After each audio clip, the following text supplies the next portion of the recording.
വാണിജ്യ വാർത്ത. State Bank of ട്രാവൻകൂറിന്റെ 713ാമത് ശാഖ അങ്ങാടിപ്പുറത്ത് പ്രവർത്തനം ആരംഭിച്ചു. ബാങ്കിംഗ് മേഖലയിൽ മികച്ച സേവനങ്ങൾ നൽകിയ SBTയുടെ പുതിയ ശാഖ വള്ളുവനാടൻ ജനതയ്ക്ക് ധനകാര്യ ഇടപാടുകൾ സുരക്ഷിതമായി നടത്താനുള്ള സൗകര്യമാണ് ഒരുക്കുന്നത്.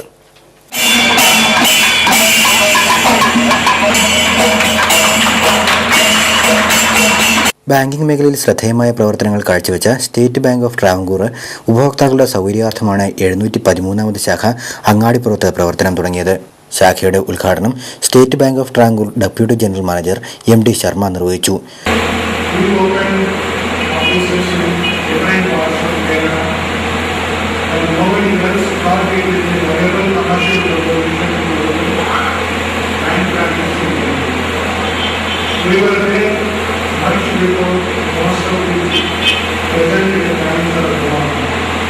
ചടങ്ങിൽ അങ്ങാടിപ്പുറം ഗ്രാമപഞ്ചായത്ത് president advocate TK Rasheed Ali അധ്യക്ഷനായിരുന്നു. തിരുമാന്താംകുന്ന് ഭഗവതി ക്ഷേത്രം ട്രസ്റ്റി PA കൃഷ്ണകുമാർ ചടങ്ങിൽ മുഖ്യാതിഥിയായിരുന്നു. തിരുമാന്താംകുന്നിന്റെ ആദ്യ നിക്ഷേപം സ്വീകരിച്ചാണ് ബാങ്ക് പ്രവർത്തനം തുടങ്ങിയതും. ചടങ്ങിൽ assistant general manager K Sainathan, branch manager VG Raghunath തുടങ്ങിയവരും സംബന്ധിച്ചു. സാമൂഹ്യ സാംസ്കാരിക വാണിജ്യ രംഗത്തെ നിരവധി പ്രമുഖരുടെ സാന്നിധ്യവും ഉദ്ഘാടന ചടങ്ങിലുണ്ടായിരുന്നു. അങ്ങാടിപ്പുറം ബ്രാഞ്ചിൽ നിന്നും ബാങ്കിംഗ് മേഖലയിലെ എല്ലാവിധ സൗകര്യങ്ങളും ഉപഭോക്താക്കൾക്കായി ഒരുക്കിയിട്ടുണ്ടെന്ന് ബ്രാഞ്ച് മാനേജർ അറിയിച്ചു.